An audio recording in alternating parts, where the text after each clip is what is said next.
Le DAF Fresh Morning, c'est 104.5 tonnes de bonne humeur. Tous les matins sur Urban FM. La meilleure radio de la capitale. La meilleure radio de la capitale. Vous êtes sur les 104.5 Urban FM, la station urbaine, et vous écoutez le DAF Fresh Morning, le réveil matinal, le pilote de la capitale sur la radio.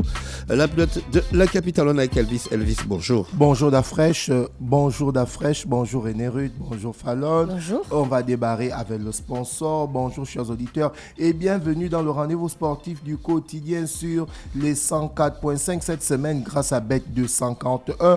On vous offre une opportunité exceptionnelle de remporter 2 gigas d'internet et des paris gratuits chaque jour. Oui, vous avez bien entendu, chaque jour vous pourriez gagner 2 gigas et des paris gratuits. Alors, comment ça marche? Du lundi au jeudi, une question sur Bet241 et la carte Momo Visa vous sera posée. Donc, qu'est-ce que vous devez faire? Vous devez simplement envoyer votre réponse par SMS ou au WhatsApp au 066 02 17 68, je dis bien 066 02 17 68, et chaque jour vous aurez la chance de pouvoir remporter plusieurs lots. Et le vendredi, on va clôturer en beauté avec l'annonce des gagnants de la semaine. C'est aussi l'occasion de découvrir et de redécouvrir notre carte Momo Visa, une solution innovante qui vous permet de faire vos dépôts dans votre compte et de profiter pleinement des services Bet241 partout et en toute sécurité. Donc, comme je disais tantôt, place à la question du jour.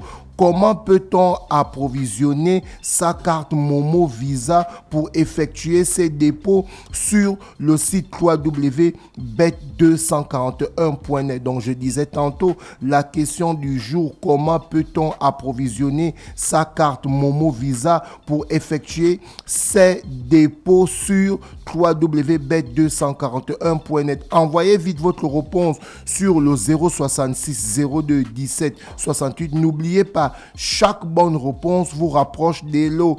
Restez à l'écoute. Évidemment, on va revenir dessus parce que derrière, c'est ce jeu concours qui vous permet de remporter plusieurs lots. On va aller du côté du sport. D'Afresh, la boxe, le week-end dernier. Non. Elvis, il faut être sérieux. Il faut d'abord nous expliquer comment on a pris 3 buts en 6 minutes. Mais on garde le meilleur par la fin. Tu appelles ça un meilleur? 3 buts en 6 minutes, tu appelles ça un meilleur? Tu mets les organes. Oui, faut pas. Les organes. Ton banditisme là, ça ne passe pas aujourd'hui. Tu finis avec ça. Alors, on va rentrer dans le vif du sujet pour parler des Panthères du Gabon. Il faut déjà souligner que le Gabon, avant la 5e journée, le Gabon avait déjà 7 points. René Ruth, est-ce que tu comprends? Donc, du coup, le Lesotho avait 1 point et la République centrafricaine avait 3 points. Donc, du coup, le Lesotho a battu la République centrafricaine pour la 5e journée. Donc, ce qui fait que mathématiquement, le Gabon s'est qualifié. Est-ce que tu comprends? J'en ai expliqué ici que si le Lesotho qui a battu la République centrafricaine est revenu à 4 points sur la dernière journée et que le Gabon perdait ses derniers matchs, est-ce que tu comprends? Le Lesotho devait avoir le même nombre de points que le Gabon, mais confrontation directe entre le Gabon et le Lesotho. Le Gabon a fait un match nul ici et a battu le Lesotho du côté de l'Afrique du Sud. Le Gabon devait passer si c'était ce cas de figure. Donc, voilà pourquoi mathématiquement, le Gabon s'est qualifié. Maintenant, pour parler de la 5e journée, il faut souligner que depuis beaucoup de journalistes sportifs, même quand on se retrouvait en conférence de presse avec le sélectionneur Thierry Mouyouma, beaucoup ont toujours demandé à Thierry Mouyouma quelle sera la charnière qu'il va pouvoir mettre pour permettre que ce bloc défensif gabonais ne puisse pas encaisser. Il faut souligner que pour ceux qui ont regardé le match, après le but de Denis Bouanga, le deuxième but de Pierre-Emerick Aubameyang, qui n'est pas du tout hors jeu, si ce but avait été accordé, la configuration ne devait pas être la même. C'est dommage. En Afrique, plus précisément dans ces éliminatoires, il n'y a pas la VAR. Donc, on ne pouvait pas avoir, évidemment, une fois de recours. Tu contestes l'arbitre. Oui, je pense qu'il n'y avait pas hors-jeu. À partir du 2-0, la confrontation aurait dû prendre une autre configuration. Donc c'est à cause de ça là qu'on vous avez pris 5 buts. Non, je ne dis pas que c'est à cause de ça. Je plante d'abord le décor. Tu plantes quel décor? Le décor c'est 5-1. Ensuite d'Afresh, les poules ne font pas les chats. Okay. Le Maroc, c'est la 4e meilleure nation de la Coupe du Monde 2022. C'est ce que tu as dit. Mais bien sûr, on l'a dit ici, René Ruth. On a dit ici que le Maroc, c'est un autre niveau. Avant le match, tu as dit quoi ici? Tu veux qu'on ressorte l'émission? Non, on va gagner. Avant le match, on ne perd jamais à France-Séville. Non. On a déjà perdu à France-Séville face à la RDC pour les éliminatoires de la CAN 2024. Donc, du coup, beaucoup de Gabonais étaient optimistes qu'on devait remporter le match parce qu'on s'est dit que le coach Thierry Mouyouma a enfin gommé ceux qui n'avaient pas été du côté du Maroc et qu'à partir de là, il pourra faire une stratégie où il pourra garer le bus, notamment en faisant rentrer des milieux défensifs pour permettre que cette défense gabonaise ne puisse pas se retrouver dans cette situation. Mais malheureusement, les attaquants marocains se sont moqués, se sont foutus des défenseurs gabonais, surtout lorsqu'on essaie de voir le 5e but où celui-ci passe d'abord le premier défenseur, ensuite on a le jeune Oono, au lieu de venir tacler, parce que moi à ce niveau-là, j'aurais accepté qu'il tacle le gars en pleine surface réparation, on siffle le pénalty, donne le carton rouge, que de venir faire le semblant qu'il a fait là, et il a pu avoir un crochet du pied droit de l'attaquant marocain, et ensuite qui a enveloppé au deuxième poteau. Donc c'était vraiment un match, pas de référence, mais c'était vraiment un match amical pour les Marocains qui ont montré qu'ils dominent vraiment le continent et ils ont dominé cette poule parce qu'au sorti de cette 5e journée, le Maroc a 5 matchs, 5 victoires. Le Gabon a 5 matchs, 2 victoires, 1 match nul et 2 défaites. Aller-retour face au Maroc. Quand on additionne en aller-retour face au Maroc, ça fait 9-2. Comment on fait pour prendre 3 buts en 6 minutes? Mais c'est pas... Explique, c'est toi le chroniqueur sportif. La défense était très fébrile. Primo, secondo, il n'y a pas eu une entente entre les défenseurs. Parce que je me souviens, comme je disais tantôt dans un forum, à l'époque de Alain Giresse et Gerner Rohr, on avait la perle des défenseurs centraux Bouapanga et Ekwele Manga. Et du coup, Ekwele Manga, c'était toujours le défenseur. On te dit de nous expliquer ce qui s'est passé vendredi. Tu es dans le passé. Non, mais justement, je suis en train d'illustrer mes propos en disant qu'à l'époque, dans ce duo, il y avait une entente en fait. C'est-à-dire lorsque Ekwele Manga dans notre défense, il n'y a pas d'entente. Il n'y a pas d'entente. Voilà, il n'y a pas eu d'entente. Parce que s'il y avait l'entente, effectivement, le crochet que l'attaquant marocain, le numéro 15, fait au premier défenseur gabonais sur le côté, il aurait pu crier ou appeler l'autre que viens compenser. Est-ce que tu comprends? Entre-temps, quand il se débarrasse de son vis-à-vis, on comprend que le jeune défenseur Oono est loin. Donc du coup, il vient pour venir faire, il vient pas pour venir faire une opposition, mais il veut venir genre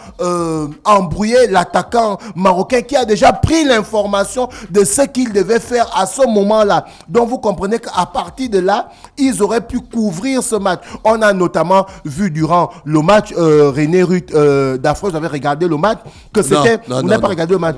C'est Mario Lemina. C'est Mario Lemina qui a passé son temps à couvrir au niveau de la défense et on aurait pu même avoir un score de 7-0. Il a fallu que Aaron Apinango puisse à chaque fois compenser sur ces jeunes défenseurs. Donc à partir de là, vous comprenez que la défense nous a causé du tort. Le gardien s'appelle comment? C'est le Loïs Mbaba, si je ne me trompe pas. Et le gardien aussi, on se pose la question de savoir aujourd'hui Thierry Mouyouma n'arrive pas à refaire venir celui qui avait joué la CAN 2022, à savoir Jean-Noël Amonomé. Depuis là, il n'est plus appelé. Un gars qui marque contre son camp, tu veux qu'on le rappelle? Mais on fait comment? On a un gardien qui en a pris 9 buts face au Maroc en aller-retour. Pourquoi Denis Bouanga il fait jamais des passes? Mais Denis Bouanga, il y a beaucoup de Gabonais qui l'ont même j'ai l'impression que les Panthères, chacun vient jouer pour son image. Bon, Dafresh, il faut souligner que... je suis en train d'arriver. Il faut souligner que...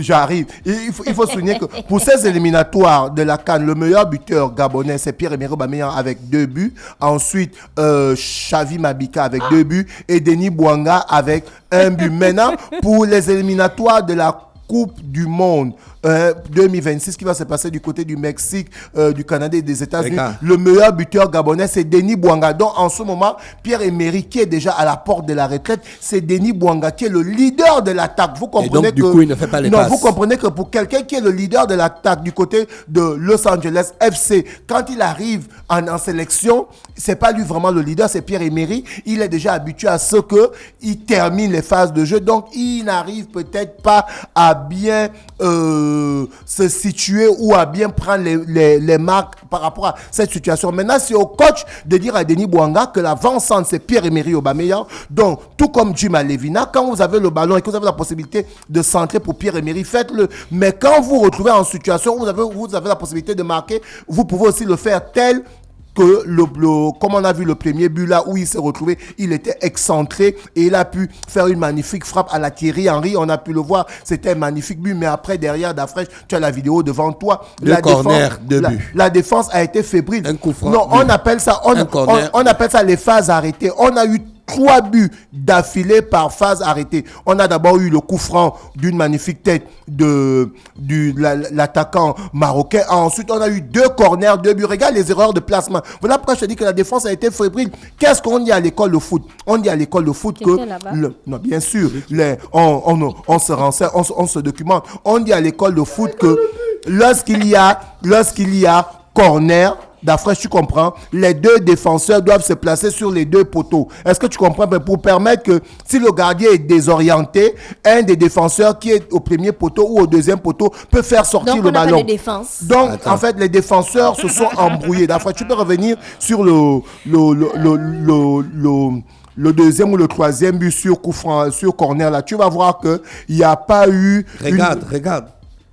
Oui, je suis en train de regarder. Ouais, tu vois, à la 80e minute, il marque le 3e but. Donc, il reste 10 minutes avant la fin du match. Ils ajoutent encore 2 buts. Oui. Mais je te dis que la défense était fébrile. Regarde.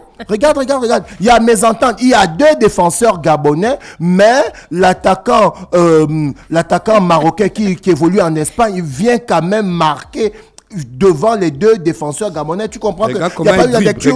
Regarde. Bien sûr. C'est le 5e but. C'est là où je dis... Elvis, arrête ça. Nous n'étions pas au niveau. Mais on n'a fait que le souligner depuis les éliminatoires. On a fait que le souligner que le Maroc, c'est un poids lourd. On a fait que le dire, le Maroc, c'est un poids. Le Maroc est sorti en demi-finale de la Coupe du Monde 2022, battu par la France, 1-0. On parle du présent. Mais aujourd'hui, il marche sur le continent d'Afresh. Il marche sur le continent. Donc, du coup, on doit avoir peur du Maroc. Non, on ne doit pas avoir peur du Maroc. Donc, du coup, on doit se dire que bon. Mais donc, il y avait un joueur du Real là-bas. Mais bien sûr, toi aussi. Oui, il y a les joueurs du Real qui jouent au Maroc. Mais on n'a pas joué au Barça. Il a joué au Barça. Alors, pour faire quoi? Il a pris ça au sérieux.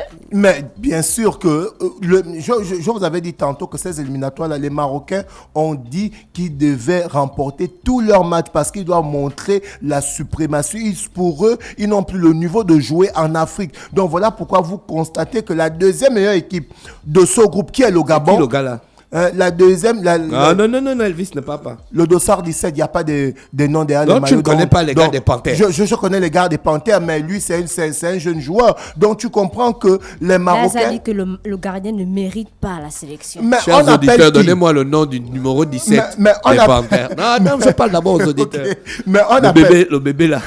Chers auditeurs, le numéro 17 des Panthères. Trouvez-moi son nom. D'après ça revient à l'éternel débat que nous avions avec le coach, en disant au coach que c'est bel et bien normal que tu veuilles rajeunir l'équipe, mais il y a des joueurs sur le plan défensif qui ont toujours apporté au sein de cette équipe. Voilà pourquoi on a demandé au coach qu'il faut impérativement le retour de Didier Non Ibrahim et de Biyogo Poko, qui sont des joueurs à vocation défensive, qui apportent sur le plan défensif. Est-ce que tu comprends, Dafresh? Parce que là, nous sommes qualifiés pour la Coupe d'Afrique. Mais si on continue à jouer avec cette défense-là, et on part en CAN, et on se retrouve avec une sélection comme l'Algérie, où on se retrouve avec le Sénégal. Donc c'est maintenant toi qui dois dire à Thierry Mouyouma ce qu'il doit faire. En conférence de presse, le sélectionneur nous donne les joueurs. Le numéro 17, c'est Efagé. Et Rodi Efagé. Le jeune Rodi Efagé. Il ressemble à un gars qui boit Nino. Mais c'est un jeune, c'est un jeune. Donc, Dafresh, en conférence de presse, lorsqu'on a la possibilité de parler avec le coach et qu'il nous donne la liste des joueurs qu'il a appelés, mais derrière, nous posons des questions parce que derrière, on a aussi un vécu par rapport aux anciens qui ont pu apporter en sélection nationale. Attends, tu dis que Fagé n'est pas bon, Dafresh? Non, c'est la première fois que je le vois. Ouais, pour ce match, il est vraiment passé à côté. Même quand vous regardez au niveau de l'attaque gabonaise. Mais les attaquants, tu ne connais pas, il ne connaît pas les footballeurs. Non, oui, je connais le nom, mais je ne connaissais pas le visage. C'est un jeune joueur, tu vois un peu. Donc, nos attaquants sont complètement passés à côté. Je suis tombé sur un article, là. Si c'est la oui, il joue en Biélorussie, il marque beaucoup là-bas. Il a marqué contre le Lesotho aussi. Bien sûr, mais sauf que là... Mais il n'est pas mal. Là, sauf que là, c'était le Maroc, c'était pas le Lesotho. Vous comprenez que le Maroc, c'est une autre... Est-ce que tu sais que tu ne nous expliques pas grand-chose? Qu'est-ce que tu veux savoir? Je veux savoir le joueur va gagner. Le joueur va gagner. On est déjà qualifié. Oui. Le sélectionneur... On est déjà qualifié. Oui. Là, on part à la CAN avec 5-1. C'est notre dernier match. Non, notre dernier match, c'est aujourd'hui du côté de Johannesburg, où on joue contre la République centrafricaine. Donc, je rappelle la RCA. Donc, on les a déjà battus. Oui, on les a battus 2-0. Donc, je rappelle que dans notre... Donc, tu es sûr qu'on va les battre? On va peut-être pas les battre, mais on va faire un match nul. Mais on ne va pas perdre ce match-là. Parce que Thierry Mouyouma sait qu'il doit terminer en beauté. C'est vrai qu'on est qualifié, mais les Gabonais sont sur sa fin. Là où tu vois, là, il y a la beauté. 5-1, c'est une beauté. Non, je dis on doit terminer en beauté, c'est-à-dire la dernière rencontre, il faut qu'on la remporte automatiquement parce que derrière, les Gabonais sont furieux. Malgré le fait que nous sommes qualifiés, on a perdu face au Maroc 4-1. Du côté du Maroc, ils sont venus nous taper ici 5-0 à la première mi-temps, c'était 3-1. Et au sorti des 90 minutes, c'est 5-1 et derrière, il y a ce but où le gars dribble tous nos défenseurs, il dribble même la ville de Franceville et il va marquer. Tu comprends à partir de là, le spectateur gabonais et le Gabon tout entier est en colère malgré le fait que nous sommes qualifiés. Donc derrière, on va devoir terminer en beauté. Est-ce qu'on a une chance de remporter la CAN là? Jamais. Oh, la fausse.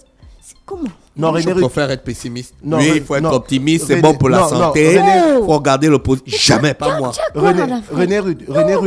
Avec ce qu'on a vu aux éliminatoires là, je ne pense même pas qu'on va arriver en quart de finale. Est-ce que le Gabon a un système de jeu? Oui, on a un système de jeu, bien sûr. Tu veux que je mise quoi? Non. Tu veux miser quelque chose? Oui. Tu me donnes ça? Oui. Ah ouais, attends, René Rude. Thierry Mouyouma est rentré dans l'histoire parce que c'est le deuxième entraîneur gabonais à qualifier le Gabon en Coupe d'Afrique après Alain Dakosa qui avait qualifié le Gabon en 1996 pour la première fois. Donc il devient le deuxième Gabonais à qualifier le Gabon pour la CAN. Maintenant, avec ce niveau-là, si on arrive en Coupe d'Afrique, je ne pense pas qu'on pourra arriver même en quart de finale, puisqu'on est déjà qualifié. Ça va se jouer du côté du Maroc en 2025. Il va falloir retravailler les gars, il va falloir ramener tout le monde. Moi, c'est là mon point de vue. Les gens disent que le Gabon n'a aucun système de jeu. Toi, tu appliques que le Gabon a un système. Non, le coach donne évidemment un système, mais après, derrière, lorsqu'on se retrouve avec une équipe qui est plus forte, qui est plus dynamique, vous comprenez que le Maroc, à chaque fois qu'on a joué avec le Maroc, ils ont élevé à chaque fois le niveau. Pour ceux qui ont joué le match, pour ceux qui ont suivi le match aller. Le sponsor. Le sponsor, pour ceux qui ont suivi mais laisse le chroniqueur sportif. Pour ceux qui ont suivi le match aller, vous allez comprendre que c'était 1-1 après le Maroc a déroulé. Ils nous ont battus. Là encore, c'était la même chose. On a marqué le premier but. Ensuite, ils ont égalisé et ils ont élevé le niveau. Quand tu regardes le match, tu regardes les gars courir sur le terrain. Tu as l'impression que les gars, ils veulent gagner le match. René Ruth. Non. Hein? Non. Voilà. Tout ce qu'Elvis explique là, c'est... Bon, après, le coach... C'est normal, il fait son travail. Dafresh, le coach... Mais tu ne sens pas le dynamisme, l'esprit combatif chez les gars. C'est pas possible. Bon, quand tu regardes les gars jouer, tu sens qu'ils vont perdre.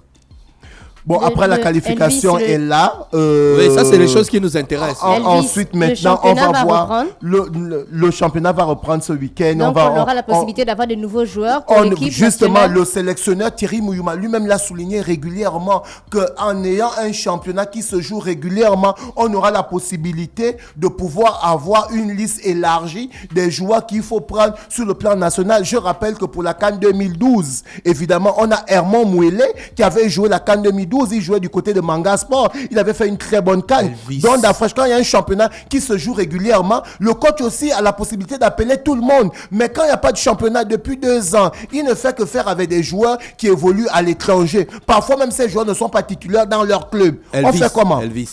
Elvis, ouais. Le sponsor. Ok. Alors, on va reprendre avec le sponsor, chers auditeurs.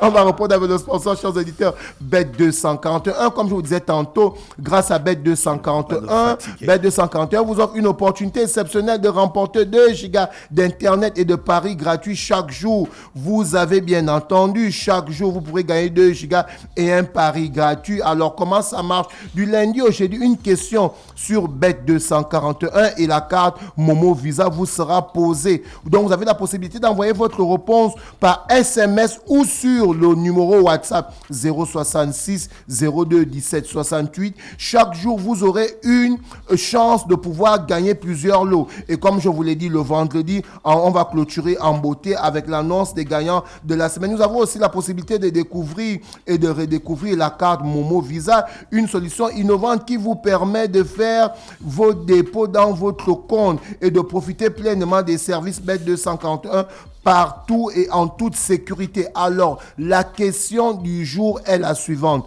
Comment peut-on approvisionner sa carte Momo Visa pour effectuer ses dépôts sur le site www.bet241.net? Chers auditeurs, prenez déjà vos stylos et notez la question ou enregistrez ça directement dans votre tête. La question du jour est: comment peut-on approvisionner sa carte Momo Visa pour effectuer ses dépôts sur www.bet241.net? Envoyez vite votre réponse sur le 066 02 17 68. N'oubliez pas, chaque jour, évidemment, chaque réponse va vous faire vous rapprocher des grands lots et rester connecté sur les programmes des 104.5 parce que Bet241 a décidé de changer votre vie. Merci Elvis avec nous ce matin sur les 104.5 Urban FM, la station urbaine dans le Dafresh Morning. Le Dafresh Morning, c'est 104.5 tonnes de bonne humeur. Tous les matins sur Urban FM. La meilleure radio de la capitale. La meilleure radio de la capitale.